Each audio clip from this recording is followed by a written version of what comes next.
한 발 더 깊게 들어가는 뉴스 프레스룸입니다. 국세청이 고액 체납자를 조사를 해봤더니 추적을 피하려고 현금을 수백 번에 나눠서 인출하기도 하고 또 베란다 구석에 있는 항아리 속에 달러 뭉치를 숨겨둔 게 발각됐다고 합니다.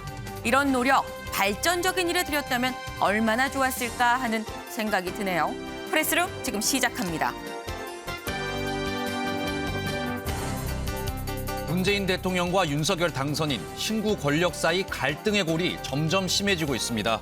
갈등이 심해지다 보니 양측 모두에서 자중의 목소리도 나오고 있는데요. 이 내용 잠시 후 짚어보겠습니다. 이런 가운데 북한이 4년 4개월 만에 대륙간 탄도미사일 ICBM을 발사했습니다. 미국 본토 타격도 가능한 미사일로 레드라인을 넘어선 건데 잠시 후 전해드립니다. 거대 야당이 된 민주당의 신임 원내대표로 3선 박홍근 의원이 선출됐습니다. 박 의원 친 이재명계로 분류되면서 강한 야당을 강조하는 모습이었는데 이 소식 전해드립니다.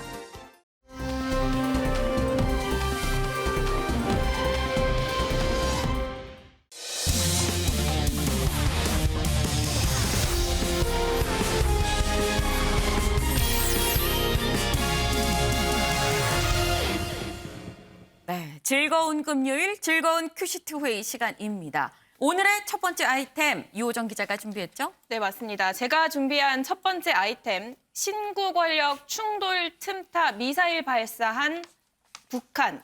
문과 윤 갈등 해결 문구로 잡았습니다. 이 북한이 어제 대륙간 탄도미사일 ICBM을 발사했습니다. 올해 들어서만 그러니까 석 달간 12차례 미사일을 발사하던 북한이 어제 ICBM까지 발사를 한 건데요. 이 ICBM 미사일을 발사한 건 4년 4개월 만입니다. 먼저 청와대와 합참 얘기 들어보고 이야기 나눠보겠습니다.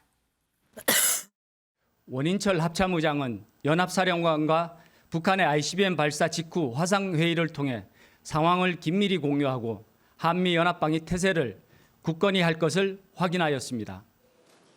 한반도 비핵화와 평화를 촉구하는 우리 국민들의 여망, 국제사회의 요구와 외교적 해결을 위한 유관국들의 노력에 대한 중대한 도전이자 한반도와 지역, 국제사회의 심각한 위협을 야기하는 행위로서 유엔 안보리 결의를 명백히 위반하고 북한이 국제사회에 약속한 대륙간 탄도미사일 발사 유예를 스스로 파기한 것인 바 정부는 이를 강력히 규탄한다.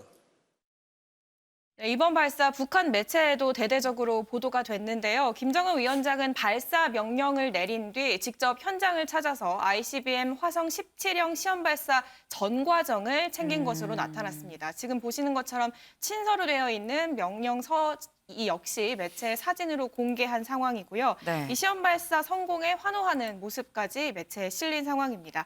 지금 미국과 우크라이나 전쟁 상황으로 국제사회가 혼란스럽고 우리나라만 보면 정권 교체기입니다. 게다가 신구 권력 갈등이 이례적으로 표면에 드러난 상황이기 때문에 이번 파장이 더 클 것으로 예상되고 있습니다. 네, 지금 이 우리나라의 신구 권력이 지금 충돌하고 있는 이 갈등 상황에서 북한이 이 틈을 탄 건지 지금 ICBM을 쐈습니다.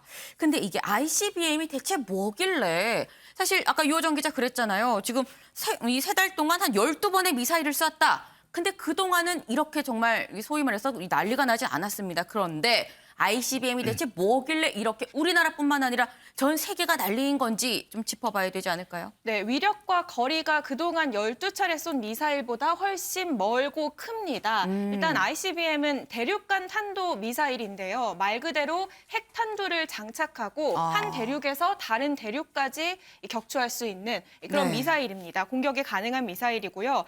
그렇기 때문에 전략 핵무기로 이제 여겨지는데 그중에서도 발사 준비의 시간이 짧아서 가장 위력적인 핵무기로 여겨집니다. 2018년 4월에 북한이 직접 이 핵실험이랑 ICBM 발사를 잠시 중단하겠다, 유예하겠다라고 선언을 했는데요. 네. 이 미국이 가장 민감해하는 ICBM 발사로 이 선언을 깬 상황입니다.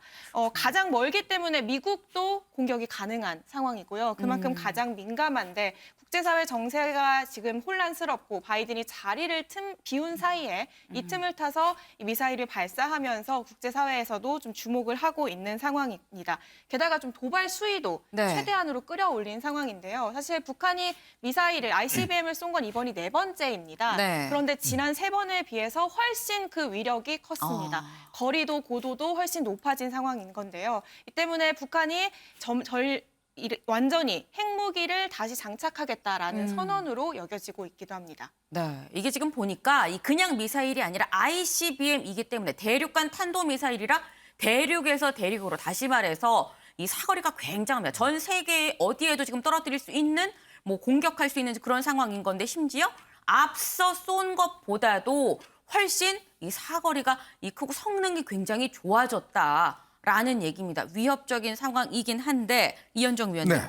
북한이 지금 이런 상황에서 ICBM을 쏜 이유 뭐라고 봐야 될까요? 이번 ICBM을 일명 괴물 미사일이라고 이야기를 합니다. 그만큼 워낙 크기도 큰데다가 네. 사실 그동안 북한이 실험한 걸 보면 화성 15호까지만 하더라도 한 13,000km 정도 갔는데 이번 같은 경우는 15,000km가 넘어요. 네. 그러면 이 미사일을 쏘면 뉴욕이나 워싱턴까지 충분히 갈 수가 있고 또 위력적인 것은 크기 때문에 다탄두, 즉 핵탄두를 여러 개를 장착할 수 있습니다. 그럼 하나의 미사일로 뉴욕과 워싱턴을 동시에 어떤 면에서 타격할 수 있는 미사일이거든요. 네. 그만큼 미국 입장에서 보면 안보에 이제 직접적인 위험을 가하는 미사일인데 북한이 이 시점에서 쏜 거는 일단 오늘 그 바이든 대통령이 지금 나토 회의 참석자 유럽에 가 있습니다. 그렇죠. 그동안 사실은 이제 대북 제재 때문에 또 코로나 국면 때문에 북한 내부가 굉장히 어렵습니다. 그렇다면 이제 최근에 미국이 보면 이 우크라 사태 때문에 모든 어떤 전략적 중심을 유럽 쪽으로 많이 돌리고 있거든요. 그러니까 북한에 대한 관심도가 많이 떨어졌죠.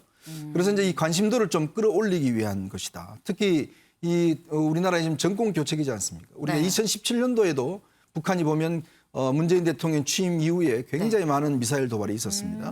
굉장히 뭐 전쟁 일촉즉발까지 그런 가슴 상황인데 네. 똑같은 상황이 이제 재현되고 있는 것이고요. 또 하나는 지금 북한이 내부적으로 굉장히 어렵습니다. 네. 코로나로 인해서 지금 국경을 차단했기 때문에 생활 필수품이나 이런 것들이 전혀 들어오지 못하고 있는 상황이거든요. 네.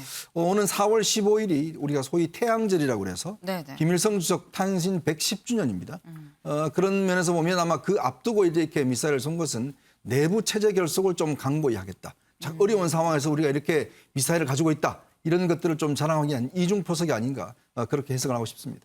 네, 지금 보니까 이 안으로도 내부 결속 그리고 바깥으로도 좀 이 유럽에 쏠린 관심을 좀 다시 받고 싶어서 쏜 게 아닐까 하는 말씀을 주셨는데 앞서 처음 시작을 이건 괴물 미사일이다라고 말씀을 하셨습니다. 이 보통 이 웬만한 미사일이 아니다라는 얘기인 건데 이호정 기자. 상황이 심각한 만큼 문 대통령 어제 바로 이 NSC 이 긴급 국가안전보장회의 열었잖아요. 네, 맞습니다. 문 대통령 2017년 취임 초반에 이 ICBM을 완성하고 핵탄두를 탑재해서 무기화하는 것을 레드라인으로 규정한 바 있습니다. 네. 네, 그렇기 때문에 어제 곧바로 강력 규탄에 나섰는데요. 즉각 국가안전보장회의 NSC를 소집했습니다. 김 위원장이 약속한 ICBM 발사 유예 선언을 스스로 깼다라고 규정을 했고요. 유엔 안보리 결의 위반이라면서 강력히 규탄을 했고요. 여기에 이어 NSC 회의 직후에 서훈 국가안보실장에게 윤석열 당선인에게 지금 현재 상황과 대응 계획을 브리핑하라는 지시를 내리기도 했습니다. 네. 아니 그렇다고 한다면 이 서훈 안보실장 어제 바로 지시 받고 그럼 윤 당선인 만난 겁니까? 네, 어제 바로 만날 수도 있겠다라는 관측이 네. 나왔는데 아직까지입니다. 어쨌든 대통령의 지시가 있기 때문에 서 안보실장이 조만간 윤 당선인을 만나서 관련 브리핑을 할 것으로 보이는데요. 네. 김은혜 대변인이 오늘 오전에 관련 상황을 좀 얘기를 했는데 직접 들어보시죠. 그 계획을 예비하고 있다면 아마 청와대에서 일정을 잡으시고 적절한 시기에 발표 가능 여부도 말씀해 주시지 않을까. 당사자인 청와대의 그 발표 없이 저희가 미리 말씀드리는 것은 그것은 상대에 대한 그 예의가 아니다라는 그런 측면에서 말씀드렸습니다. 네, 사실 지금 윤 당선인이 청와대와의 회동 문제로 여러 가지 이제 말이 많은 상황인데 물론 네. 이건 안보 문제로 다른 문제이긴 하지만 이 청와대 발표 이후 청와대의 입장을 좀 기다리고 있다, 연락을 기다리고 있다라는 얘기를 직접 하기도 했습니다. 네. 이 아직은 서훈안보실장이 윤 당선인한테 이 현재 상황에 대한 브리핑을 하진 않은 상황입니다만 뭐 오늘이든 내일이든 조만간 하게 되지 않을까 생각을 하는데 김성환 위원님 이렇게 보고를 하러 오는 이걸 계기로 혹시 문 대통령과 윤 당선인 좀 뭔가 화해 물꼬가 트일 수는 없을까요? 그렇게 아마 되지는 않을 거라고 봐요. 저는 네. 너무 회의적으로 말씀드리는지 모르겠지만 네. 이전에 집무실 이전 문제라든가 인사 문제 여러 가지 문제에 있어서 충돌을 했잖아요. 네. 그거하고 안보 문제는 전혀 별개의 문제입니다. 네. 아무리 대통령이고 당선인이신 분이라 하더라도 국민들의 생명과 안전이 걸려 있는 네. 안보 위기 상황이라고 하면은 이거는 다른 문제하고는 차원이 다른 문제가 되는 그쵸. 거예요. 그러니까 만나야 되는 거 아니에요, 그러니까. 그러니까 문 대통령도 얘기했잖아요. 네. 조건 가지고 만나지 말고 그냥 만나서 논의하면 되지 않겠느냐 이런 얘기를 했던 건데 그러니까 이거는 뭐 협상의 대상이 되는 것도 아니고요.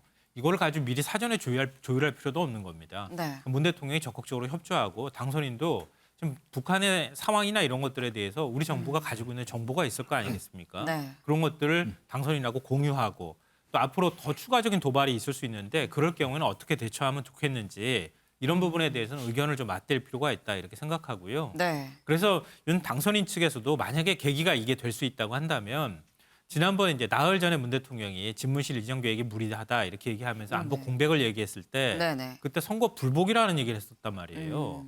대선 불복이다.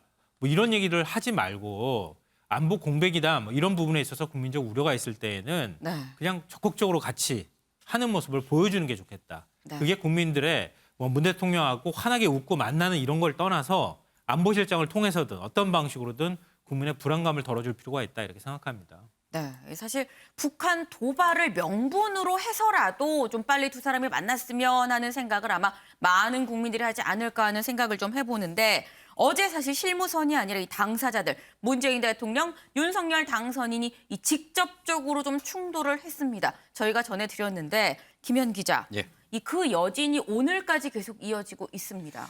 네, 그렇습니다. 일단 어제 문재인 대통령이 회동에 어떤 협상이나 조건이 필요하냐, 다른 이야기들 듣지 말고 당선인이 좀 직접 판단해 주길 바란다 이런 발언을 내놨습니다. 어제 인수위 김은혜 대변인 통해서 대통령의 말씀에 유감스럽다 이런 공식 입장도 내놨는데요. 그 이후에도 지금 윤석열 당선인의 핵심들, 이 윤핵관들, 이 핵심 관계자들은 언론을 통해서 이 불쾌감을 계속해서 숨기지 않고 있습니다. 언론을 통해서 굉장히 좀 거침없이 네. 불쾌감을 표현을 하고 있는데요. 일단 문재인 대통령이 윤석열 당선인이 지금 우리 측근들에 의해서 네. 당선인이 지금 인해 장벽에 둘러싸이는 것처럼 문재인 대통령이 표현을 했는데 네. 이거는 당선인에게 할 소리가 아니다 이렇게 비판을 했고요. 네. 이게 순조롭게 정권을 좀 이양하겠다는 표현이 아니고 이게 어떤 일종의 언론 플레이로 지금 펼치고 있다. 이렇게 강도 높게 좀 비판을 하는 모습을 보였습니다. 네. 오늘 장제원 당선인 비서실장이 국회에 찾아가지고 좀 오늘 민주당 원내대표에게 좀 인사를 보내는 자리가 있었는데요. 네. 여기서 이제 기자들의 질문을 받았는데 지금 기자들이 이철희 정무수석하고 지금 실무진 사이에서는 어떤 좀 실질적인 대화하고 있냐 질문을 받았습니다. 하지만 네. 여기에 대해서 장제원 비서실장 전혀 없다 이렇게 이야기를 했고요. 네. 청와대 쪽에서 연락이 없어서 나도 연락 안 했다 이렇게 말했습니다. 또 마지막에는 좀 덧붙인 부분이 네. 우리가 연락을 굳이 해야 되나요? 이렇게 기자들을 향해서 오히려 좀 반문하는 모습을 보이면서요. 네. 청와대와의 지금 이 갈등 상황을 전혀 숨기지 않는 그런 모습을 보였습니다. 그리고 또 눈길이 가는 점은 이 청와대와 민주당 역시 지금 네. 국민의힘과 당선인 측과 마찬가지로 네. 굉장히 서슴없이 여과 없이 이 갈등 상황을 표현을 하고 있는데요. 네. 오늘 이 김한규 청와대 정무수석이 박홍근 원내대표 축하차 네. 마찬가지로 국회를 방문했는데 네. 이 자리에서 윤석열 당선인을 좀 저격하는 듯한 발언을 내놔서 눈길을 뭐라고요? 끌었습니다. 최근에 윤석열 당선인이 이 갈등 상황에 대해서 좀 인테리어로 빗댔지 않습니까? 지금 현 상황을 좀 이사 상황으로 표현을 해보면 네. 등기 이전까지 맞춰놓고 네. 사실 이제 이사를 앞둔 상황인데 이 법률적 권한은 집주인에게 있지만 보통 도의적으로 이럴 때는 집공사 같은 거 하지 않는다 이렇게 그렇게 말을 했죠. 청와대를 좀 비판한 적이 있습니다. 오늘 네. 이 김한규 정무비서관이요 여기에 대해서 좀 비슷하게 네. 이 윤석열 당선인을 저격을 했는데 보통 이사 인테리어 할 때라고 치면은 새로 들어올 집주인은 인테리어 끝날 때까지는 밖에서 생활을 하다가 인테리어가 완전히 끝나면 들어오더라. 윤석열 당선인도 이렇게 할 수 있지 않을까 생각한다면서 굉장히 좀 노골적으로 저격하는 모습을 보였습니다. 네. 어제 저희 프레스룸에 출연했던 강기정 전 정무수석도 마찬가지로 네. 이 윤핵관들 그리고 뭐 윤석열 당선인 측을 향해서 네. 이 어떤 회담에 있어서 합의문을 도출하려는 이 시도 자체가 잘못됐다 이렇게 설명을 하고 있거든요. 양측 모두 굉장히 이 갈등 상황에 대해서 좀 정면 충돌하는 그런 모습을 보여주고 있습니다. 네, 정면 충돌도 정면 충돌인데 글쎄요, 이게 과연 교집합을 찾을 수 있을까? 혹시 강을 건너버린 건 아닌가 하는 우려까지 드는 그런 상황입니다. 근데 뭐 민주당에서는 뭐 윤핵관 뭐 이러면서 뭐 비판을 할 수 있는데 국민의힘 당 내에서도 뭐 윤핵관이 좀 자중해야 된다. 이런 얘기가 나온다고요. 네, 그렇습니다. 이게 좀 감정 싸움으로 번지는 것처럼 이게 좀 갈등이 좀 심화가 되니까 네.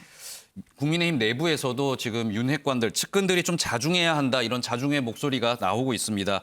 이 한 국민의힘 관계자에 따르면요, 이제 윤핵관 문제가 좀 불거질수록 이 윤석열 당선인에게 득될 부분이 전혀 없다면서요, 이 측근들이 좀 자세를 낮춰야 한다 이 주장을 하고 있는데 네. 한 초선 의원 언론 인터뷰에서 윤핵관 문제 거론될수록 윤석열 당선인 부담이 될 수밖에 없다면서요. 새 정부를 위해서 측근들이 좀 몸 낮춰라 이렇게 또 조언을 했고요. 네. 국민의힘 다른 내부 관계자 역시 뭐 언제나 측근들이 있어 왔지만은 현 측근들의 문제는 이 청와대의 갈등을 부채질하고 있는 게 문제다. 이렇게 이야기를 하면서요. 윤핵관 그 측근들에 대해서 좀 반대 목소리를 쓴소리를 내놓기도 했습니다. 네, 이현정 의원. 네.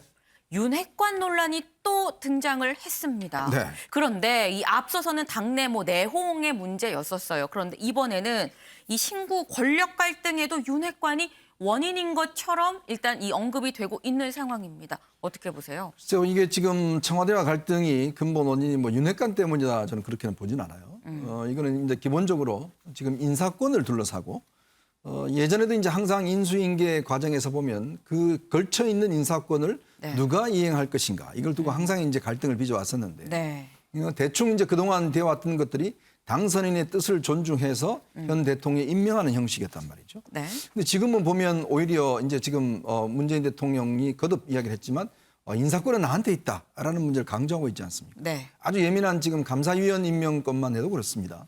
지금 감사위원 같은 경우에 이제 과반을 넘긴 이제 예를 들어서 문재인 대통령의 뭐 어떤 코드라고 할까요? 그런 인사들을 하겠다는 것이고 그걸 윤 당선인 측에서는 수용하지 못하겠다는 것이고 네. 지금 또 한국은행 총재 이야기도 그렇고 어쨌건 이 인사권 내에 지금 이게 핵심적인 사안 같아요. 그러니까 이런 것들을 이제 풀지 못하면서 또 하나는 이 문재인 대통령과 윤석열 당선인 간의 어떤 기본적인 신뢰관계가 일단 거의 없는 것 같다.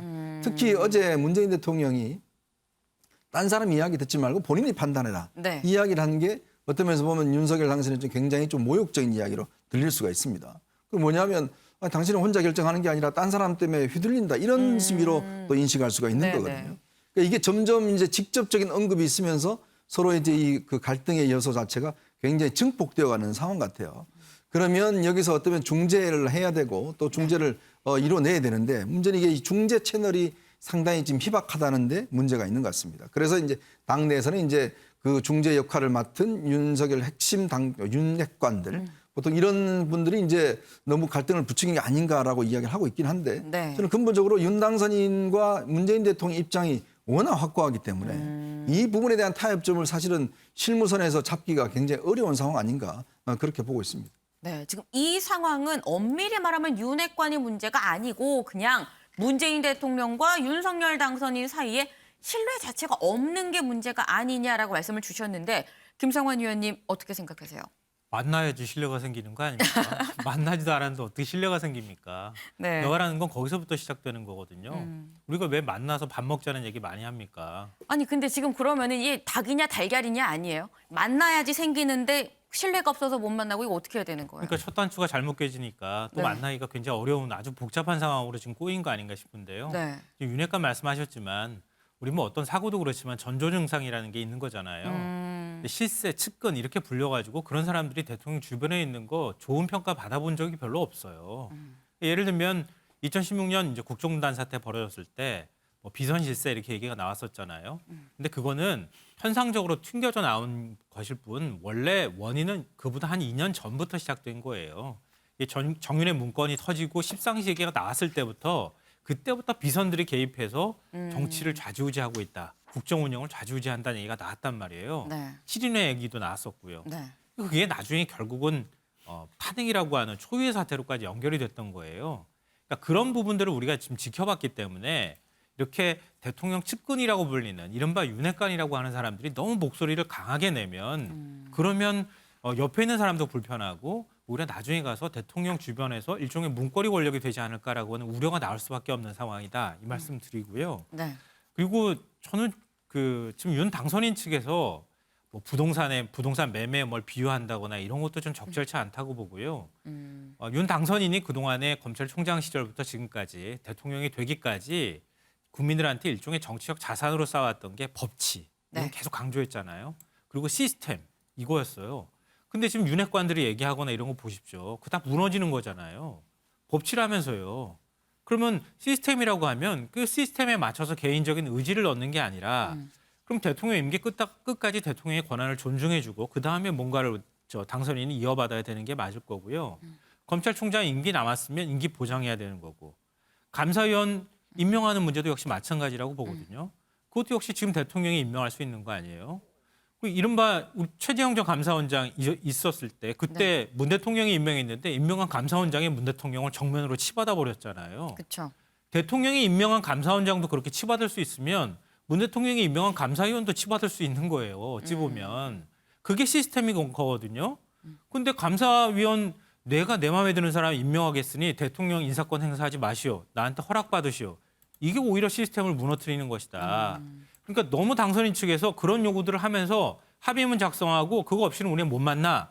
이런 식의 태도를 보이는 것을 조금 버려야 할 필요가 있다. 저는 그렇게 생각합니다. 네, 지금 약간 쓴소리도 지금 주셨어요. 지금 이 두 분의 얘기를 다 지금 들어봤는데 어쨌든 윤핵관이 지금 계속 이 언급이 되고 수면 위로 올라오고 있는 상황입니다. 이런 상황에서 이 원조 윤핵관 중에 한 명이죠. 장제원 비서실장, 김현 기자. 네. 장제원 비서실장이 이제 대통령실에 이 대통령 비서실장으로 갈 거다라는 보도가 오늘 나왔어요.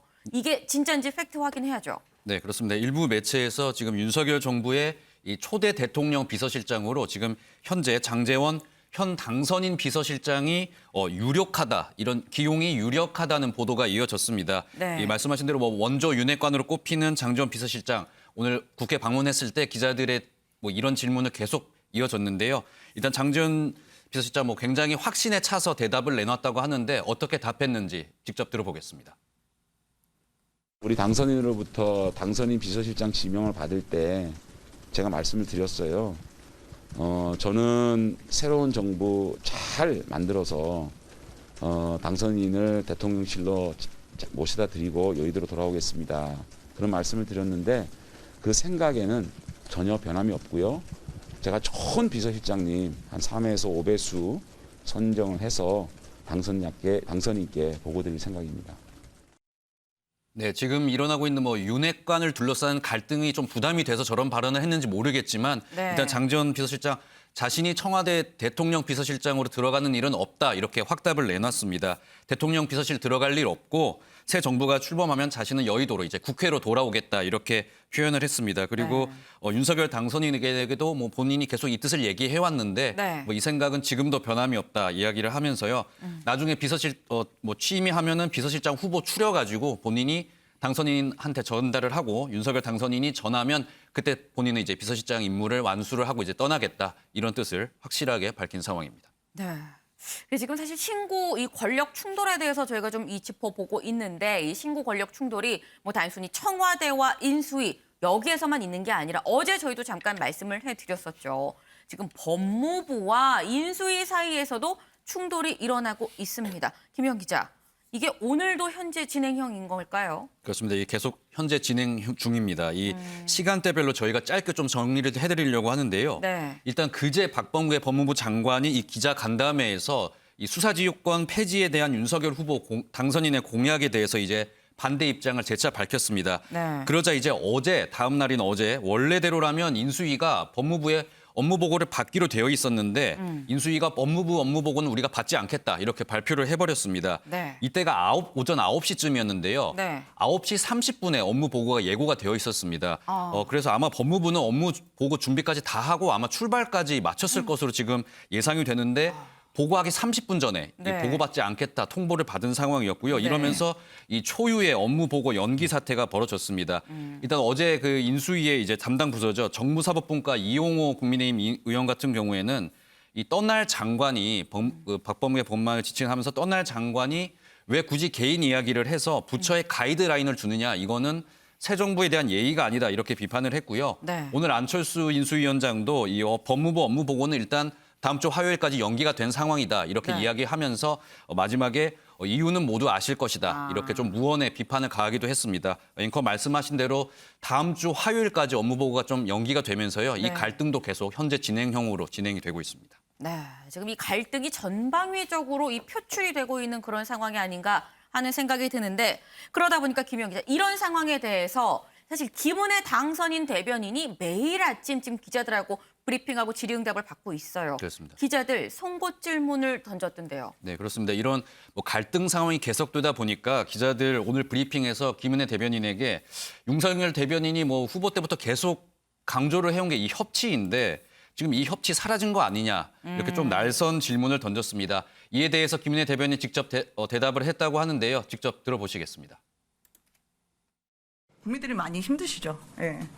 이 국가적 난제 또 경제 위기를 대응하는 과정에서 풀 수 있는 방법 중에 하나가 저는 협치라고 생각을 합니다. 보통 허니문 기간이라고 얘기는 하지만 저희가 달콤한 게 무슨 의미가 있겠습니까? 국민의 민생이 조금 더 달콤해지거나 회복되는 게 먼저겠죠. 그런 의미에서 야당을 존중하는 대통령으로, 그리고 의회에 협치를 할 수 있는 그런 새 정부로 윤석열 당선인이 갖고 있는 의지를 제가 대신 이렇게 말씀드리고 싶습니다. 네, 김은혜 대변인 윤석열 당선인 야당 존중 대통령이라는 윤석열 대변인의 협치 의지는 아주 완고하다. 대신 대변인으로서 내가 전한다, 이렇게 이야기를 했습니다. 지금 너무 과열되어 있는 이 분위기를 조금은 풀어보고자 하는 모습을 보여서 눈길을 끌기도 했습니다. 네, 지금 이 야당을 존중을 하겠다라고 했는데 여기서 말하는 야당은 현재의 여당이죠. 지금 민주당을 얘기를 하는 걸 텐데, 그럼 민주당 분위기는 어때요, 김영 기자? 네, 하지만 민주당에선 이번 인수위의 업무 보고 거부 사태 그냥 넘어갈 것 같지는 않습니다. 벌써부터 이 새 정부가 윤석열 당선인이 법무부를 좀 길들이려고 한다면서 맹공을 펼치고 있는데요. 네. 윤호중 비대위원장 이야기도 직접 들어보겠습니다. 수사 지휘권 폐지에 우려 의견을 냈다는 이유로 법무부 업무 보고를 거부하는 치졸한 행태까지 보이고 있습니다. 수사 지휘권은 검찰 폭주를 제어하는 마지막 견제 장치입니다. 검찰 공화국을 우려하는 국민을 생각해서도 꼭 필요한 제도입니다. 중부처로서 뜻이 다른 의견을 제시했다고 정상적 업무 보고를 거부하는 것은 법무부를 정권 입맛에 맞게 길들이겠다는 의도로 보입니다. 벌써부터 제왕적 통치로 정부 기관과 공직자들을 줄 세우기를 하는 것 아닌가 의심입니다. 민주당은 법사위를 즉각 소집해서 검찰 제도 개혁 음모를 파헤쳐 나가겠습니다. 네, 하지만 민주당 내부에서도요, 이 업무 보고 거부 사태에 관련해서 책임이 우리한테 있다, 이렇게 좀 쓴소리도 나오고 있습니다. 네. 조응천 이 민주당 비대위원 같은 경우에는 오늘 이 사태의 책임이 박범계 법무부 장관에게 있다, 이렇게 이야기를 해서 좀 눈길을 끌었습니다. 네. 이 부처가 굳이 뭐 당선인의 공약에 대해서 이렇게 왈가왈부 반대 입장을 좀 내비칠 필요가 없는데, 그리고 또 문제 제기를 만약에 하더라도요, 이걸 공개적으로가 아니라 비공개로도 할 수 있는데 굳이 왜 이야기를 하는지 모르겠다, 이렇게 하면서 책임이 박범계 장관에게 있다, 이렇게 좀 비판하는 모습을 보였습니다. 네. 그리고 내부의 어떤 이런 비판 목소리 때문인지 박범계 법무장관 오늘은 그제와 달리 조금 톤 다운된 모습을 보이기도 했는데요. 오늘 출근길에 기자들을 만나서 질문을 들었는데 나는 이제 갈 사람이라고 일단 표현을 하면서요. 네. 나 한계 때문에 99개를 배척하면 안타까운 일이다, 이렇게 이야기를 하면서 이 업무 보고를 위해서 열심히 준비했고 준비한 자료 수십 페이지에 이르는데 새 정부에 도움이 될 내용이 굉장히 많다, 이렇게 이야기를 하면서요. 네. 다음 주에는 업무 보고할 수 있도록 인수위에서 좀 협조를 해주시기 바란다, 조치해 주시기 바란다, 이렇게 이야기를 하면서 좀 협조의 뜻을 밝히기도 했습니다. 김성환 의원님, 지금 보면은 박범계 법무부 장관이 지금 약간 톤 다운을 했습니다. 최소한 문 대통령이랑 윤 당선인 회동은 그건 별개의 문제고, 법무부 업무 보고 사태는 좀 실마리가 보이는 것 같기도 하고요. 어떻게 보세요? 근데 당선인이 업무보고 안 받겠다고 할 수 있죠. 그렇지 않겠습니까? 아니, 너무 항상 매 당선인 질문에도 뜻에- 회의적이세요, 좀. 당선 뜻에 달리는 거니까요. 근데 그게 얼마나 적절한 것이냐 이런 부분에 대해서는 얘기할 네. 부분이 있을 것 같은데요. 네. 이제 곧 그 박범계 법무부 장관도 장관직을 그만둬야 되는 상황인데 이걸 가지고 끝까지 싸우는 거는 별로 의미가 없는 행동을 하는 거다. 그러니까 오히려 민주당이 어떻게 하는가가 중요한 거다 이렇게 생각하거든요. 네. 민주당 문재정부 내내 검찰개혁 추진해 왔잖아요. 근데 윤석열 당선인이 공약으로 내세운 것들 보면 그게 무위로 돌아갈 위기가 있을 거예요. 그러니까 그런 면에서 국회 차원에서 이걸 제도적으로 다시 되돌아가는 건 절대 안 된다. 막아야 되겠다. 이런 것들에 대해서는 아마 민주당에서는 얘기할 수 있는데 그 법무부 장관 입장에서는 뭐 제가 볼 때 별로 할 말이 없기 때문에 저렇게 톤다운하거나 이렇게 하는 모습을 보였다 이렇게 생각하는데요. 근데 이것도 역시 사실은 좀 마찬가지예요. 뭔가 좀 반응이 제가 볼 때 조금 이상해요. 일반적인 반응하고는. 당선인 측에서 보이는 반응이요. 왜 이렇게 말씀드리냐면요. 문 대통령이 덕담 나누는 자리라고 생각하고 만나자 이렇게 얘기하니까 네. 곧바로 몇십 분 만에 그냥 막 반박하고 막 이러잖아요. 당선인 측에서. 근데 박범계 법무부 장관은 수사지휘권 폐지에 반대한다는 입장 내고 난 다음에 하루가 지나고 난 다음에 막 흥분하면서 당선인 측에서 반응을 했다는 거예요. 네네. 여기에는 다른 의도가 저는 좀 깔려 있을 거라고 봐요. 집무실 이전 문제가 지금 쏙 들어갔어요. 그 집무실 이전 문제에 너무 과하게 관심을 갖고 거기에 모든 이슈가 다 빨려 들어갔거든요. 민생 이슈라든가 검찰개혁이나 다른 제도적인 어떤 정책적인 문제가 다 사라져버렸다는 거죠. 근데 그러고 난 다음에 윤석열 당선인의 지지율도 흔들리고 있다 이런 얘기가 나오기 때문에 좀 뭔가 시선을 돌릴 필요가 있다 이런 판단을 저는 했을 거라고 보고요. 그리고 윤 당선인이 그동안에 검찰과 관련돼 있는 문제에서 피해자이기도 하고 검찰을 바꾸겠다고 얘기했으니까 그런 트레이드 마크를 좀 더 강화함으로써 지지층을 좀 지지를 모으는 이런 효과도 저는 기대하고 있을 것이다. 그런 어떤 정치적 복선을 깔고 좀 더 과하게 화를 내고 반응하는 거 아닌가 저는 개인적으로 그렇게 생각합니다. 네. 근데 저는 뭐 이게 과한 반응이라기보다는 사실은 이제 업무 보고를 하게 되면 기본적으로 부처가 그 어떤 인수위원한테 자신들의 업무를 이제 보고하는 게 순서잖아요. 네. 근데 이제 박범계 장관이 별도로 본인이 기자회견을 자청을 했어요. 그러면서 저런 입장을 미리 이야기를 한 겁니다. 네. 그러니까 인수위 입장에서 보면 아니 인수위 보고를 와서 예를 들어 그 자리에서 이야기를 하면 될 것을 굳이 저렇게 자청을 해서 이슈화 시켜버린 것 자체가 인수위를 상당히 무시하는 행위가 아니냐. 그러니까 인수위가 이 사안에 대해서 뭐 찬성 반대 이걸 했기 때문에 하는 차원이 아니라 기본적으로 그 행태를 이제 문제 삼은 거죠. 그렇기 때문에 이거는 뭐 왜냐하면 본인도 이야기했지 않습니까? 얼마 안 있으면 법무부장 그만둘 텐데 그럼 법무부는 어떻게 합니까? 법무부라는 업무가 교정 업무 뭐 등등 많은 업무들이 있습니다. 이제 그런 상황에서 결국 피해는 법무부 직원들만 보는 거 아니겠어요? 이제 그런 측면이 있기 때문에 저는 이거는 뭐 이슈 돌리기보다는 오히려 박범계 장관의 저는 정치인 출신 장관의 행태 바로 그런 부분을 저는 인수위가 지적한 게 아닌가 싶습니다. 네. 박범계 장관은 지금 문재인 정부 장관이잖아요. 문재인 정부 장관으로서 두분 자기 대담으로 의견 모셔야겠어요. 상당히. 의견 얘기할 수 있는 거 아닙니까? 그걸 가지고 저렇게 과한 반응을 보이는 것은 전 좀 그 이해가 안 되고요. 점령군이 아니잖아요. 그렇지 않습니까? 네, 알겠습니다. 아니 지금 저는 두 분이 나중에 저희 정관 예우 시간에 따로 좀 두 분을 모셔야 되는 건가 하는 생각이 들 정도로 이 굉장히 좀 치열하게 좀 이 논쟁이 되고 있는데 전 귀가 얇아서 이쪽 얘기 들으면 또 이쪽 얘기 같고 저쪽 얘기 들으면 저쪽 얘기 같고 합니다. 시청자 여러분들 다 이 저마다의 판단이 있으실 거라고 생각합니다.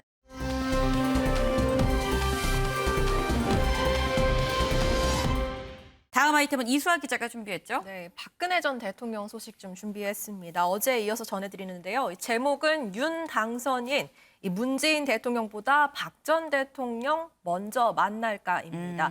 윤 당선인과 그리고 문 대통령의 회동이 계속해서 미뤄지고 있는 가운데 이 윤 당선인이 조만간 박근혜 전 대통령을 오히려 문 대통령보다 먼저 만나는 게 아닌가라는 예측이 나오고 있습니다. 네. 서일준 인수위 행정실장을 통해서요, 이 퇴원을 축하한다라는 난을 전달했고요. 또 윤 당선인이 직접 좀 다음 주쯤 박 전 대통령을 찾아뵙고 싶다라는 의사를 밝혔기 때문인데요. 이 발언 듣고 오시죠. 뭐 건강이 이렇게 회복돼서 이제 사저로 가시게 돼서 아주 참 다행이고, 그래서 저도 한 내주부터 지방을 좀 가볼까 하는데 퇴원하셨다니까 한번 찾아뵐 계획을 지금 가지고 있습니다. 사저로 가셨다고 해도 또 건강이 어떠신지 좀 살펴가지고 괜찮으시다면은 한번 찾아뵈려고 생각하고 있습니다. 취임식 초청도 제안해줍니다. 아니 원래 전직 대통령은 다 오시게 돼 있잖아요. 그래서 당연히 뭐 네, 이 사저 방문뿐만 아니라 5월 10일, 10일 취임식 때 박 전 대통령을 좀 모시겠다, 초청하겠다라는 의사에도 당연히 초청해야 한다라고 말하기도 했는데요. 더 나아가서 이 박주선 대통령 취임 준비위원장은요, 네. 오늘 박 전 대통령뿐 아니라 이명박 전 대통령도 이 자리에 초청할 수 있다고 문을 열어놨습니다. 이 전직 대통령이고 상징성도 있기 때문이라고 설명을 했는데 다만 이게 윤 당선인에게 보고된 부분은 아니다라면서 윤 당선인의 뜻은 아직 아님을 강조하기도 했습니다. 네, 지금 보니까 정말 지금 이수아 기자가 이 뽑은 제목처럼 문재인 대통령보다 지금 박근혜 전 대통령을 먼저 만나게 될 수 있을 것 같습니다. 뭐 빠르면 정말 다음 주에도 지금 이 두 사람이 만날 수 있을 것 같은데 이현정 위원님. 네. 지금 사실 박근혜 전 대통령을 구속 수감한 사람이 윤석열 당선인입니다. 네. 이 두 사람이 그런 이 인연이 있는데 과거를 덮고 미래지향적인 관계를 새롭게 좀 정립할 수 있을 것인가 이 부분이 가장 관건 아니겠습니까? 일단 이제 수사는 당시 이제 특검에서 전체로 수사를 했고요. 네. 박근혜 전 대통령에 대한 구속영장은 당시 이영렬 서울중앙지검장이 이제 발부를 했기 때문에 네. 윤석열 당선인하고 좀 직접적으로 연결된다고는 할 수는 없죠. 그러니까 윤 당선인이 아마 일부 밝힌 바가 있는데 네. 본인은 사실은 불구속을 그때 건의했었다 뭐 이런 이야기도 했지 않겠습니까? 네, 네. 제가 볼 때도 아마 지금 뭐 이런 상황으로 가면 문재인 대통령과의 회동은 저는 하기가 굉장히 어려운 상황 아닌가. 어제 보면 직접적으로 저렇게 이제 이 대통령과 당선인의 말이 오고 가버린 상황에서 그쵸. 인사권 문제가 해결되지 않으면 저는 만나기는 굉장히 어려울 것 같고 그리고 이제 오히려 지금 곧 이제 아마 윤석열 당선인이 지금 지방 행보를 하려고 하는 모양이거든요. 네. 돌아가는데 아마 거기에서 이제 대구 지역을 방문해서 아마 박근혜 전 대통령을 만날 가능성이 굉장히 크다고 봅니다. 사실 이게 이제 이 인수위하고 참 이 정권 이양이 역대로 보면 지금이 굉장히 제가 볼 때는 제일 어떤 갈등 요소가 많은 게 네. 사실 6월 1일 지방선거가 바로 목전에 있기 때문에 그런 면도 있어요. 맞습니다. 왜냐하면 이게 지금 인수위가 딱 끝나고 취임하는 순간 바로 2월 지방선거 선거운동에 들어가게 됩니다. 네. 그러니까 지금 인수위의 성과나 결과나 이런물이 바로 이제 이 지방선거의 핵심 이슈가 되어버리거든요. 더군다나 지금 박근혜 전 대통령을 만나는 것도 어제 박 전 대통령이 저는 의미 있게 이야기를 본 게 네. 본인이 뭔가 다른 사람들 키우겠다. 그리고 뭔가 봉사를 하겠다. 네네. 국가를 위해서. 그런 역할을 한 게 결국은 선거에 본인이 좀 관여될 수도 있다라는 뉘앙스로 들리고 있거든요. 그래서 지금 대구의 출마자들이 잔뜩 긴장하고 있습니다. 네. 아마 그런 측면에서 지금 윤 당선인의 방문 자체가 또 이제 지방선거 등등 또 박 전 대통령 앞으로의 행보와 관련해서 오히려 더 주목되는 그런 상황인 것 같습니다. 네. 그리고 또 하나가 김성환 의원님. 지금 박근혜 전 대통령 어제 사실 그 사저 앞에 사람들이 어마어마하게 몰렸습니다. 그리고 뭐 다 정치인들도 뭐 이 곳곳에 좀 약간 눈에 띄기도 하고 했었는데 이 박 전 대통령 사저 정치를 하게 되는 게 아닐까 하는 전망도 나와요. 글쎄요. 얼마나 정치에 개입을 할지는 잘 모르겠는데 저는 그렇게까지 적극적으로 정치에 개입할 것 같다고 생각하지는 않아요. 왜냐하면 박 전 대통령이 밝히는 거를 보더라도 대통령으로서 국가 국민을 위해 일한다고 했지만 이루지 못한 꿈이 있다. 네. 이 여기까지만 보면 뭔가를 할 것 같은 그런 네네. 이제 뉘앙스로 느껴지는데 그 뒤가 앞으로 그것은 다른 이들의 몫이라고 생각한다 이렇게 얘기를 했어요. 그러니까 본인이 전면에 나서서 뭘 하겠다 이렇게 네. 얘기했다고 보기는 좀 어려울 것 같은데요. 다만 이제 그런 현상은 나타날 거예요. 정치인들이 줄줄이 찾아가가지고 네. 박 전 대통령한테 눈도장을 찍는 이런 일들이 좀 있을 가능성이 있거든요. 근데 박 전 대통령이 기존의 대통령 재임 시절에도 그랬고요. 정치인 시절에도 아무나 막 만나주는 스타일은 아니었어요. 그러니까 그렇게 만나면서 사람들을 지역에서 제가 박 전 대통령하고 만나가지고 저를 이렇게 뭐 후보로 만들어주셨습니다. 이렇게 얘기하는 것에 대부분은 거짓일 가능성이 좀 있다고 보거든요. 근데 그렇게 해서 박근혜 전 대통령의 이름을 파는 것도 바람직하지 않고요. 박 전 대통령이 거기에 적극적으로 뭐 응할 것 같아 보이지는 않습니다. 오히려 지금 호황양성이나 이렇게 얘기를 했는데요. 네. 그런 부분에서 사회봉사라든가 의미 있는 활동을 하는 게 저는 오히려 더 큰 박수 받을 일이 될 것이다 이렇게 생각합니다. 네, 사실 어제 저희가 이 박근혜 전 대통령이 정말 집 앞에서 이 발언도 하고 또 사람들이 굉장히 많이 몰려있는 그런 모습을 전해드렸는데 그 이후에 또 새롭게 화제가 되고 있는 게 이수아 기자. 이사떡이 또 그렇게 화제가 됩니다. 네, 이 사저마을 이웃들에게 좀 이사떡을 직접 돌렸다. 박근혜 네. 전 대통령 측에서 그런 얘기가 나오고 있는데요. 이 사저가 위치한 달성구 유가읍 쌍계 1위 그리고 옆에 인접한 이 쌍계 1, 2, 초곡리 등 170여 가구의 떡을 돌렸다고 합니다. 상당히 많은 양이죠. 네. 사진을 보고 계시지만은 이 한과 송편 그리고 시루떡까지 참 다양한 떡이 한 상자에 담겨 있는 모습인데 이걸 박 전 대통령 측이 서울 강남의 한 떡집에서 직접 주문을 해서 대구로 들고 온 거라고 합니다. 이 한 상자에 10,000원 정도 하는 선물이라고 하고요. 네. 이 사저에 입주하면서 환영해준 주민들에 대해서 감사 인사도 전하고 또 이웃으로 왔으니 말 그대로 이사떡의 의미죠. 잘 봐달라, 앞으로 친하게 지내자, 뭐 이런 취지로 돌린 떡이라고 합니다. 네, 지금 사진을 보니까 제가 좋아하는 떡은 다 들어있는데 아주 꼼꼼하게 종류별로 여러 종류가 지금 담겨 있습니다. 그런데 이사떡 말고 사실 어제 아마 시청자분들도 보셨을 겁니다. 논란이 됐던 게 바로 이 소주병을 투척한 남성이 있었습니다. 그 남성 현장에서 체포가 됐는데 이수아 기자, 이 사람은 사실 내가 인혁당 사건 피해자다라고 얘기를 어제 했었어요. 네. 근데 보니까 전혀 무관한 사람이에요. 네, 본인은 박정희 정부 시절 인혁당 사건의 피해자라고 네. 주장을 한 것으로 알려졌는데 네. 이게 실제로 좀 뒷사건을 알아보니까는 피해자가 아닌 것으로 드러나고 있는 상황입니다. 이 관련 희생자 추모 기관인 사구통일평화재단이 반박에 나섰는데요. 이 남성이 40대예요. 네. 그런데 이 인혁당 사건 당사자 또는 당사자의 자녀 그리고 그 아래인 자녀와 손자녀까지 모두 살펴봤는데 일단 네. 당사자들은 모두 70대를 넘긴 고령이기 그렇겠네요. 때문에 제외가 되는 거고요. 이 자녀나 손자녀 중에서도 해당 남성은 포함되지 않는 것으로 확인이 되고 있다는 겁니다. 또 이 남성이 범행 당시에 입고 있던 상의에 이 HR 인민혁명당에 가입해달라라는 문구가 쓰여 있었거든요. 네. 그러면 이 HR 인민혁명당이라는 곳은 관련이 있는 곳이냐라고 알아봤더니 이 온라인 커뮤니티 역시 인혁당 피해자들과는 전혀 무관한 곳으로 알려졌습니다. 결국 진짜 범행 경위 경찰 조사를 통해 좀 알아봐야 될 것 같은데요. 네. 경찰은 특수상해 미수 혐의로 곧 이 남성에게 구속영장을 신청한다는 방침입니다. 네, 사실 이 투척한 소주병이 좀 멀리 떨어졌으니 망정이지 사실 정말 되게 위험한 상황이었었습니다. 그런데 뭐 다행히 다친 사람이 없이 잘 끝났으니까 이제 와서 드리는 말씀이긴 합니다만 약간 영화의 한 장면 같은 그런 느낌도 있었어요. 왜냐하면 딱 떨어져는 갑자기 경호원들이 착착착착 해서 앞을 싹 이렇게 막고 있는 그런 모습을 봤는데 그게 저만 그렇게 느낀 게 아닌 것 같더라고요. 이게 네. 또 화제가 돼요. 네, 각종 온라인 커뮤니티에 당시 상황을 찍은 영상이 좀 공유가 되고 있는데요. 네. 이 영상으로 직접 확인을 좀 해보실까요?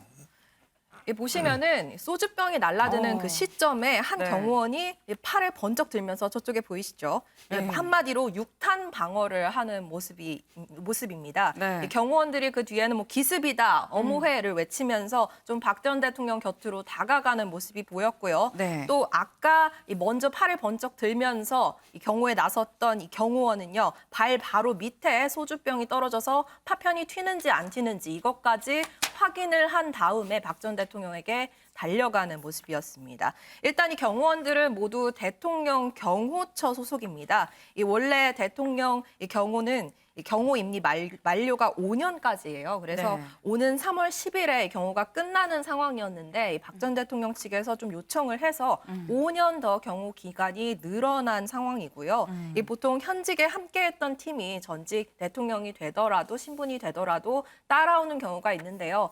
이 여고용 경호원 말고 다른 여경원도 보입니다. 이분도 굉장히 박 전 대통령과 상당히 오랜 기간 인연을 이어온 것으로 알려졌습니다. 네, 사실 어제 저는 저 모습을 보면서 깜짝 놀랐던 게 일단 첫 번째로는 소주병이 날아와서 놀랬고요. 두 번째로는 아니 저렇게나 민첩하게 경호원들이 막 인해 장막을 착 쌓는 걸 보고 놀랬고 세 번째로 놀란 게 박근혜 전 대통령이 또 아무렇지 않게 이 밝은 표정으로 얘기를 하는 걸 보고 굉장히 놀랐는데 이현정 위원님. 네.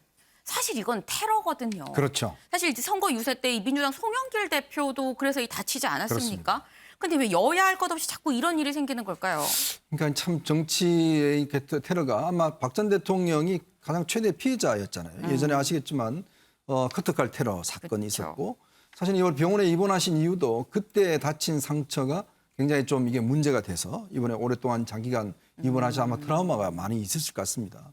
또 박 전 대통령 이제 정말 부모님을 다 어떠면서 그렇게 보내주셨지 않습니까? 네. 본인한테는 굉장히 할 텐데 저는 어제 깜짝 놀란 게 이 여성 경호관의 행동의 민첩함도 네. 굉장히 놀란 것 같아요. 사실은 이제 경호원들 같은 경우 청와대 경호원들은 수시로 이런 훈련들을 많이 합니다. 우리가 본능을 이제 어떤 면에서 어긴다고 그러거든요. 뭔가 총탄이 날라오나 뭔가 흉기가 날라오면 보통 사람들은 다 숨는 게 이제 본능이거든요. 그쵸. 근데 그 현장으로 달려가는 게 굉장히 이게 어렵습니다. 그래서 이제 대통령이 처음에 임명하시면 처음에 경호관들의 이 경호 시범을 봐요. 그러면서 이 대통령이 경호원들이 정말 저게 힘드는구나. 계속 훈련을 하지 않으면 저게 힘든 거거든요. 아마 그런 모습을 이제 보여준 것 같고 또 두 번째로는 정말 이 박근혜 전 대통령의 담대함. 역시 왜냐하면 이게 한 번 경험을 당한 분들은 그 다음에 굉장히 두려울 수 있거든요. 근데 처음부터 끝까지 그냥 담담하게 연설을 이어나가는 모습을 보는 것인데요. 글쎄요, 이제 최근 들어 자꾸 우리 정치에서 이런 일들이 많이 벌어지기 때문에 네. 앞으로 상당히 좀 이게 각별히 신경을 써야 될 것 같습니다. 네, 이런 일은 있어서는 안 됩니다. 여든 야든 막론하고 뭐 폭력, 폭행, 테러 이런 거는 정말 근절돼야 하는 게 아닌가 하는 생각을 해봅니다.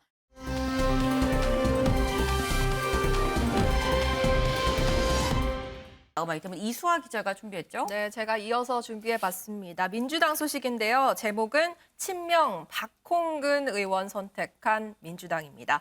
어제 민주당 원내대표 선거 있었습니다. 그런데 선거가 굉장히 과정이 길어지면서 네. 저희가 방송 시간에서는 아쉽게 전해드리지 못했는데요. 이 1차에서 후보를 좀 추리고 2차에서 과반 득표가 없어서 이 박홍근 의원 그리고 박광원 의원을 두고 다시 한번 결선 투표에 들어갔습니다. 결국 접전이 벌어졌는데 이재명계로 분류되는 박홍근 의원이 결선 투표에서 최다 득표하면서 결국 신임 원내대표 자리를 차지했습니다.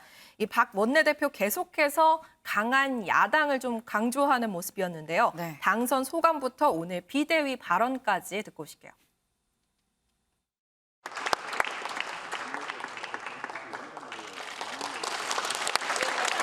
불안은 확신으로, 기대는 성과로 보여드리고 말씀드린 약속은 반드시 지켜나가겠습니다.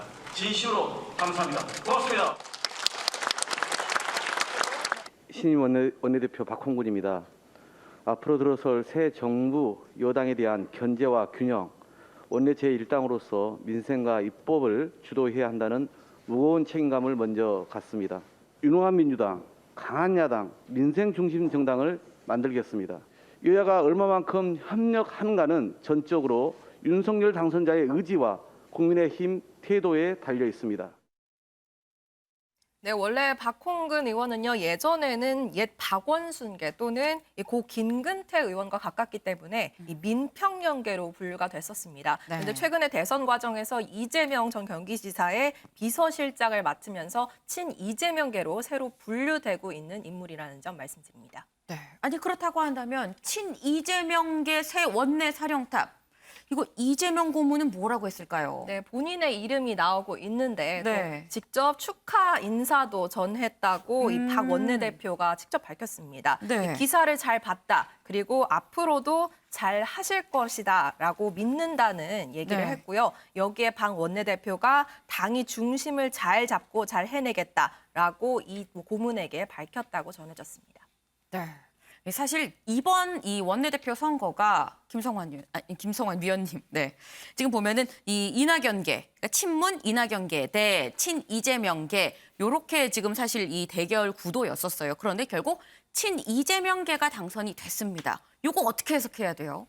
일단 정치에 있어서요. 대선은 믹스커피로 달고나 만들잖아요. 네. 한 1000번 정도 휘젓는 거랑 비슷한 것 같아요. 이렇게 생각하는데요. 네. 그러니까 그만큼 세력이 교체되는 과정인 거예요. 그러니까 내가 누구 개다 이렇게 얘기를 하지만 실제로 대선 끝나고 특히 패배한 정당의 경우에는 개가 없어지는 거나 다름이 없는 거예요. 그러니까 이긴 정당의 경우에는 이른바 뭐 친박 친이 얘기하고 있다가 지금은 이제 친윤, 윤핵관 이런 것들이 등장하기 시작하는 거랑 마찬가지라고 생각하거든요. 네. 그러니까 당 주류가 교체되는 과정에서 발생한 일이다. 일단 기본적으로 그 전제가 있고요. 네. 그리고 대선 후보를 중심으로 해서 결국 당이 친소 관계가 만들어지는 과정이 있잖아요. 네. 당내 경선 과정에서. 근데 이낙연 전 대표의 친이계라고 부르기에는 그렇게 별로 없었어요. 사람이 제가 알기로는. 이번 당내 경선을 통해 가지고 네. 친이낙연계라는 게 만들어진 거죠. 친이재명계도 역시 이번 대선 경선을 통해서 네. 새롭게 계파가 정리되는 과정이 있었을 거라고 봐요. 근데 그런 면에서 앞으로 두 정치인이 대선에 도전하거나 정치적 어떤 미래를 꿈꾼다면 네. 거기에 얼마나 함께할 것인가 이런 부분에 대한 관심이 있었기 때문에 네. 이번에 이제 친이낙연계다, 친이재명계다 이렇게 구분을 좀 했던 것 같고요. 근데 저는 당에서의 선택은 결국 윤호중 원내대표가 당 주류 친문계라고 하는 그런 게 있기 때문에 네. 이번 선거 패배하고 난 다음에 또 당 원내대표까지도 만약에 주류 쪽에 가져간다는 것은 네. 선거 패배에 대해서 민주당이 자성하지 않는다. 이런 메시지로 익힐 우려가 있기 때문에 초재선이 그렇게 가면 안 되겠다 이렇게 생각했던 측면이 하나가 있고요. 네. 또 하나는 이번 대선을 거치면서 이재명 후보가 결국은 어찌 됐든 간에 선전을 한 측면도 있단 말이에요. 네. 당내에서는 이재명 후보가 좀 더 역할을 해주길 기대하는 마음들이 있었을 것이다. 그런 면에서 개파색이 좀 상대적으로 옅은 그런 의원들을 중심으로 그래도 박홍근 의원이 당을 좀 끌고 가는데 중심 역할을 해줬으면 좋겠다고 하는 기대도 좀 일부 섞여서 반영이 됐을 거라고 봅니다. 그렇다고 한다면 여기서 드는 의문이 아까 말씀하신 게 사실 뭐 개파라는 게 뭐 어디 있겠느냐라고 말씀을 하셨어요. 주류가 이제 교체되는 과정이 아니겠느냐 말씀하셨는데 그럼 이 원내대표 선거 자체가 친문 대 비문의 사실상의 대결이었다라고 본다면 이번에 이재명 개라는 개가 명확하게 생기는 계기가 됐다고도 볼 수 있을까요? 이재명계가 만들어지겠죠. 지금 이제 앞서 말씀드렸던 것처럼 경선 과정에서 도왔던 의원들이 네. 있거든요. 한 30여 명 되는 것으로 저는 알고 있는데요. 그런 의원들이 그럼 앞으로 이재명 그 상임 고문이 정치적 행보를 하는 데 있어서 어떤 역할을 할 것인가 이런 부분들을 아마 고민할 거라고 봐요. 그러니까 미래 권력에 관한 부분이잖아요. 그거는. 네. 그러니까 그런 면에 있어서 새로운 계파가 만들어질 수도 있겠다 이렇게 생각하는데요. 다만 이제 친문계라고 하는 거는 이제 딱지가 다 떨어졌다고 생각해요. 어차피 이 문재인 대통령은 이제 사주로 돌아갈 거 아니겠습니까? 네. 근데 친문계라고 얘기하기는 조금 어려울 거예요. 근데 그런 면에서는 당 주류가 교체되는 과정에 있다 이렇게 생각합니다. 네, 지금 당 주류가 친 이재명계로 이 교체가 되는 과정이 아닌가 하고 말씀을 주셨는데 이현정 위원님. 네. 그 사실 대선이 끝났는데 끝난 것 같지가 않은 기분이 자꾸 드는 게 그렇죠. 글쎄 신구 권력 갈등도 갈등이고 결국은 이 민주당은 주류가 이재명계가 지금 되고 있잖아요. 그럼 이 이재명 대 윤석열 구도는 대선이 끝나고도 쭉 간다고 봐야 되는 거 아니에요?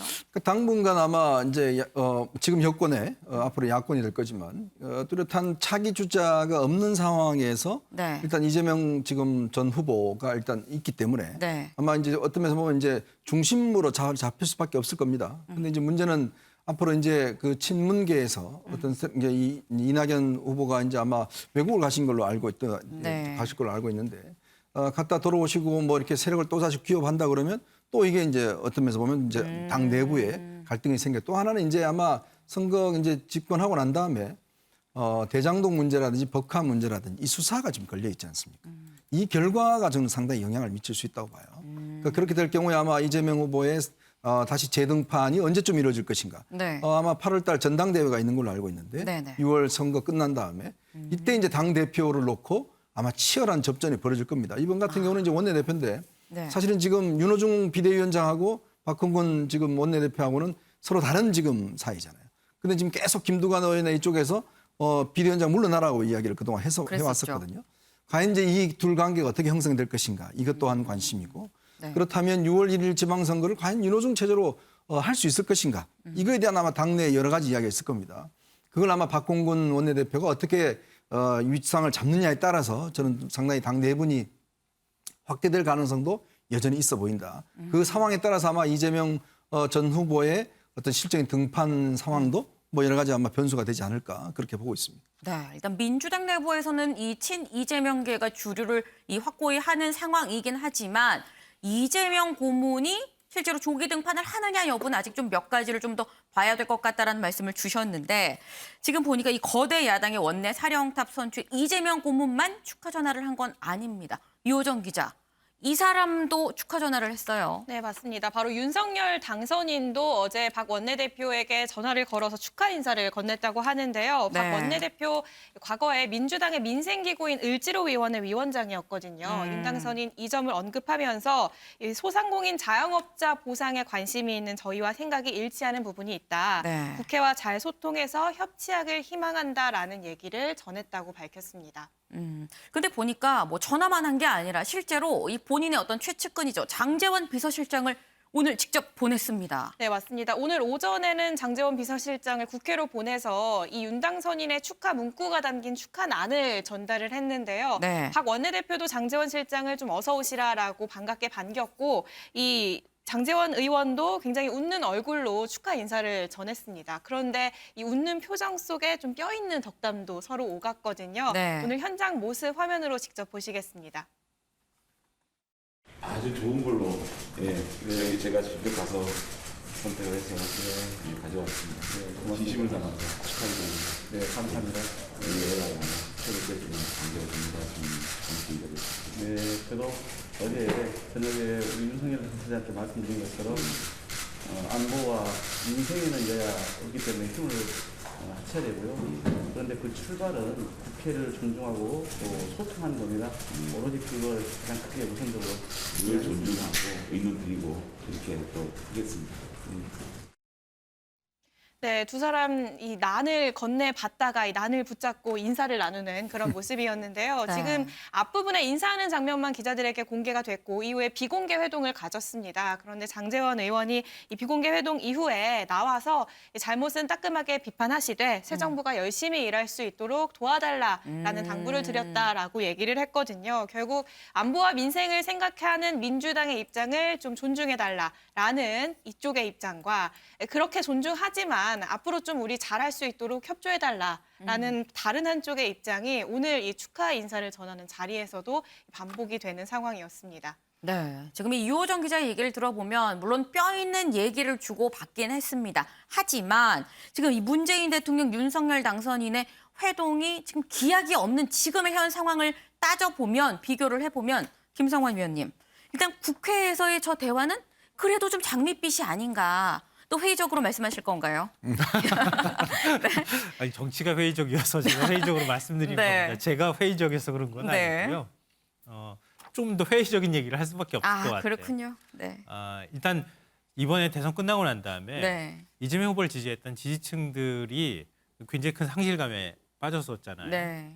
근데 그러고 난 다음에 지금 윤석열 당선인이 집무실 이전 문제를 막 밀어붙이는 모습을 보면서 굉장히 불안감 같은 걸 많이 갖고 있다고 봐요. 특히 민주당 의원들도 역시 마찬가지라고 보거든요. 그러니까 저런 식으로 국정 운영하면 도대체 우리는 어떻게 해야 될까? 네. 이런 고민에 좀 빠지는 거죠. 그러니까 협조를 하려고 해도 협조가 잘 안 되는 상황이 벌어질 가능성도 있고 오히려 우리가 더 싸워야 되는 거 아닌가 이런 쪽으로 자꾸 분위기가 몰려가는 듯한 느낌을 받게 된다는 거예요. 근데 그런 면에서 이 첫 시작은 그렇게 썩 좋은 그림이 나올 것 같지 않아서 사실 좀 걱정이 되긴 합니다. 네. 근데 민주당이 그나마 이제 어떤 태도를 결정하는 데 있어서 매우 중요한 기준이 되는 게 지난 대선 기간 동안에 이재명 후보가 내세웠던 여러 가지 공약이거든요. 네. 그런 공약 부분 중에서 윤석열 당선인하고 겹치는 부분들이 있어요. 예를 들면 코로나 추경이나 이런 것들. 네네. 그런 거를 가지고 먼저 당선인 측하고 민주당이 문제를 하나하나씩 풀어나가는 모습을 보여줬으면 좋겠어요. 그거를 해야 민주당도 희망이 있다고 생각하거든요. 네. 그러니까 우리가 누굴 만나가지고 뭔가를 얘기를 나눌 때 안 맞는 것부터 얘기하면 그냥 뒤돌아서게 되잖아요. 네. 그러니까 공통적인 것부터 먼저 풀어나가면서 협치를 했으면 좋겠다. 네. 그리고 난 다음에 뭐 야당이니까 야당 연습을 또 민주당도 해야 되잖아요. 그러니까 야당으로서 싸워야 할 부분이 있으면 또 그때 가서 또 싸우면 되는 것이다. 그러니까 처음부터 너무 그렇게 부딪히는 것만 가지고 얘기하지는 않았으면 좋겠다 이렇게 생각합니다. 네, 좀 사이좋게 좀 지내라. 이 서로 좀 할 수 있는 것부터 하나씩 좀 단추를 채워보자라는 말씀이셨는데 지금 민주당이 새 원내 사령탑을 선출하고 뽑는 동안 그동안 국민의힘과 국민의당은 이호정 기자 합당 논의가 좀 급물살을 탔습니다. 네, 맞습니다. 어제 이준석, 안철수 두 대표가 만났습니다. 이 단일화 이후 3주 만, 또 대선 승리 2주 만에 본격적으로 합당 논의가 시작이 된 건데요. 합당을 위한 실무협상단을 구성하기로 합의를 했습니다. 어떤 얘기 나눴는지 이준석 대표 목소리로 직접 들어보시죠. 예, 오늘 수고하셨습니다. 네, 원장님 수고하셨습니다. 네. 오늘 저희가 합의한 원칙들이 있습니다.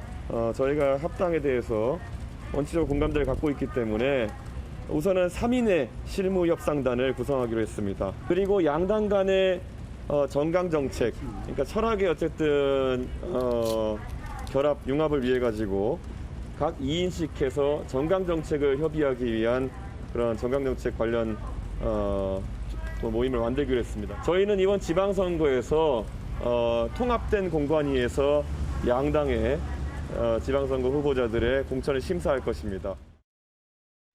네, 합당을 위한 3대3 실무협상단을 꾸리고 또 합당 이후에 정책이랑 철학 결합을 위해서 2대2 협의체를 구성한다라는 얘기를 했고요. 또 당명은 국민의힘으로 하는데 이견이 없고 형식도 사실상 흡수합당이 될 것으로 보입니다.